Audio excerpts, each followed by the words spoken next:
Hello and welcome to this Fastrac how-to video. Today I'm going to take you through the controls for the front and for the rear linkage. Let's take a look.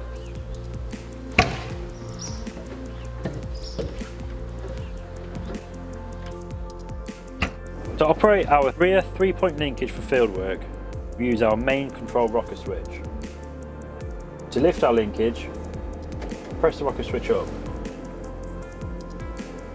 To drop our rear linkage, press the rocker switch down. The height is indicated on the touchscreen. To set a depth, we use our depth control wheel. This ranges from 1 to 10, 1 being the lowest, 10 being the highest.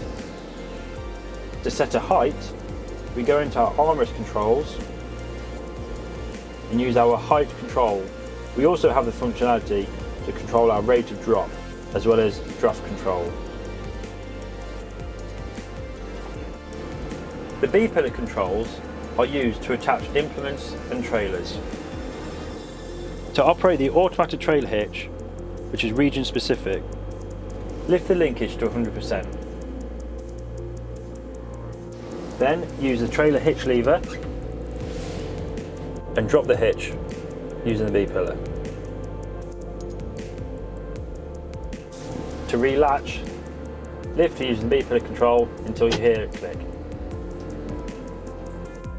The front linkage is controlled using the front rocker switch.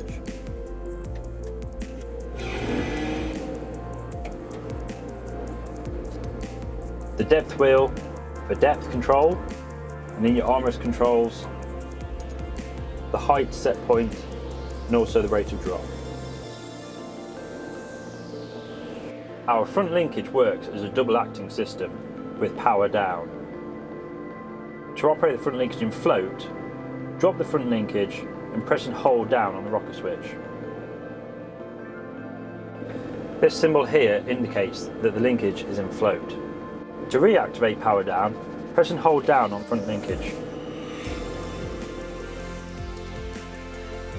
The linkages can be controlled using the external blue buttons. Thanks for watching this Fastrac how-to video. Please remember, always refer to your operator's manual for more details. Join us again next time for another Fastrac how-to.